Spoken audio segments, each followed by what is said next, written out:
বিগত ২ বছরে অর্থাৎ ২০২২ সাল থেকে এ পর্যন্ত বিশ্বে ৩ জন আলোচিত প্রধানমন্ত্রী স্বেচ্ছায় পদত্যাগ করেছেন। তাদের পদত্যাগের পিছনের কারণগুলো অবাক করার মতো। এদের প্রথমজন হলেন লিজ ট্রাস্ট, যিনি যুক্তরাজ্যের প্রধানমন্ত্রী হিসেবে ক্ষমতায় ছিলেন মাত্র ৪৫ দিন এবং উনি ২০২২ সালের ২০ অক্টোবর পদত্যাগ করেছিলেন। কিন্তু কী কারণে তিনি স্বেচ্ছায় পদত্যাগ করেছিলেন?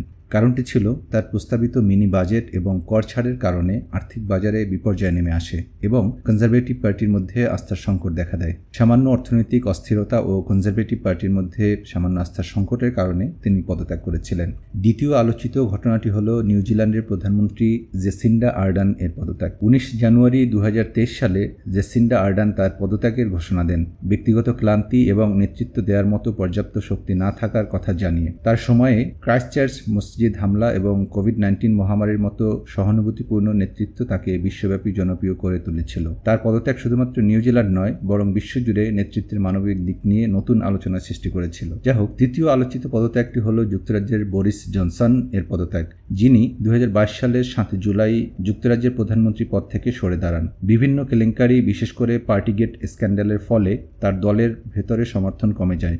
তার পদত্যাগের আগে মন্ত্রিপরিষদের বেশ কিছু সদস্য পদত্যাগ করে, যা তাকে পদত্যাগে বাধ্য করে। ২০২২ সালে আরেকটি সমালোচিত প্রধানমন্ত্রীর পদত্যাগ রয়েছে, যেটি আপনারা কম বেশি সবাই জানেন।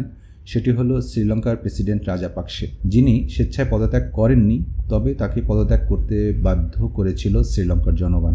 এখন আপনি ঘটনাগুলো আমাদের দেশের প্রেক্ষাপটে তুলনা করেন।